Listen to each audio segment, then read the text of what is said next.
আসসালামু আলাইকুম। একঘেয়ে পেয়ারা মাখা না খেয়ে মাঝে মধ্যে এরকম পেয়ারা ড্রিঙ্কস বানিয়ে খেলে কিন্তু মন্দ হয় না। এই জন্য আমি একটা পেয়ারা সুন্দর করে ধুয়ে কিউব করে কেটে নিব।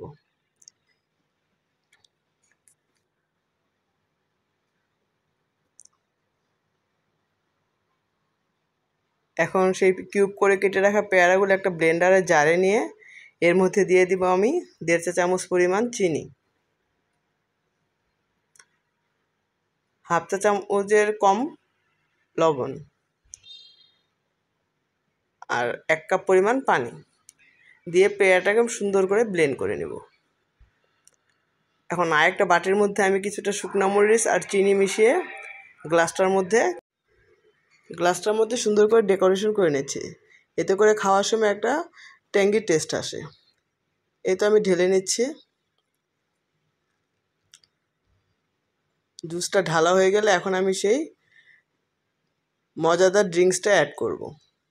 এখানে কেউ চাইলে সোডা ওয়াটার ইউজ করতে পারে, আমি এখানে স্প্রাইটটা ইউজ করেছি।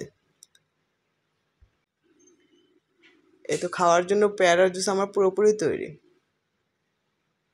আল্লাহ হাফেজ।